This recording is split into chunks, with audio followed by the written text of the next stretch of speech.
Pemirsa, di luar jatuhnya puluhan ribu korban akibat perang di jalur Gaza Palestina, perhatian lembaga-lembaga internasional juga tertuju kepada dampak ekonomi konflik yang telah berlangsung lebih dari 3 bulan itu.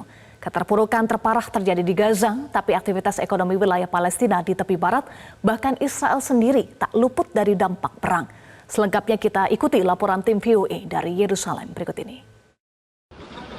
Yerusalem, kota yang disucikan oleh umat 3 agama besar, Yahudi, Kristiani, dan Islam, menjadi tujuan berkunjung bagi peziarah dari berbagai negara. Tim VOA bertemu dengan wisatawan religi dari Indonesia yang datang untuk mengunjungi Masjid Al-Aqsa, masjid tersuci ketiga bagi umat Islam, dan kiblat pertama umat. Dari Jordan sampai ke Aqsa itu tenang, aman, dan kita alhamdulillah bisa sholat Jumat, bisa sholat subuh gitu ya.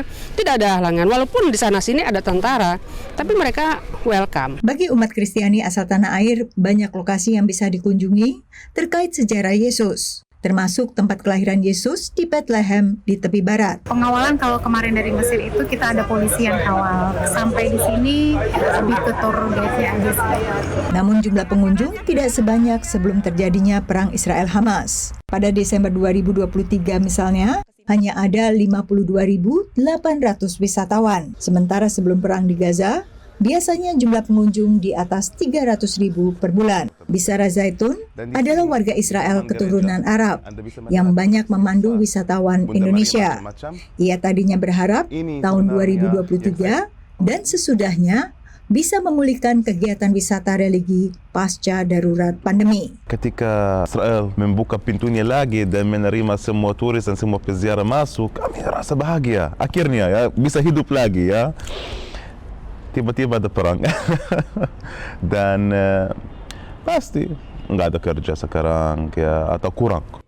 Minimnya wisatawan juga membuat industri perhotelan harus beradaptasi. Here in this place, we found that there were some journalists in town, and so we tried to target some journalists, and we were able to attract a number of companies, Dutch TV and Guardian and some Spanish and Italian agencies and stuff like that.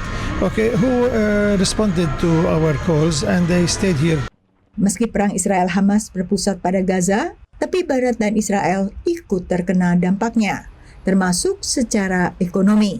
Menurut laporan akhir tahun, Biro Pusat Statistik Palestina dan Otoritas Moneter Palestina menyebutkan perekonomian Palestina pada kuartal terakhir 2023 anjlok 33% akibat dampak perang di Gaza. Di tengah perang, angka pengangguran di Gaza melonjak ke 74%.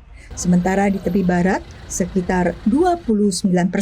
Analis menilai rekonstruksi ekonomi pasca perang akan perlu waktu lama. There's like 2 horizons. One is a 1-year horizon, one is a 3 or 4 or 5-year horizon. And the 1-year horizon, there are 2 major things you have to do. You have to provide immediate relief, which is something that will take months before it's no longer needed. Sektor yang mengalami perlambatan paling tajam adalah konstruksi dan pertanian. Sementara ekonomi Israel tertekan oleh perang yang membuat anggaran militer membengkak. Bank Sentral Israel memperkirakan pertumbuhan ekonomi bakal melemah pada 2024 ke kisaran 2%.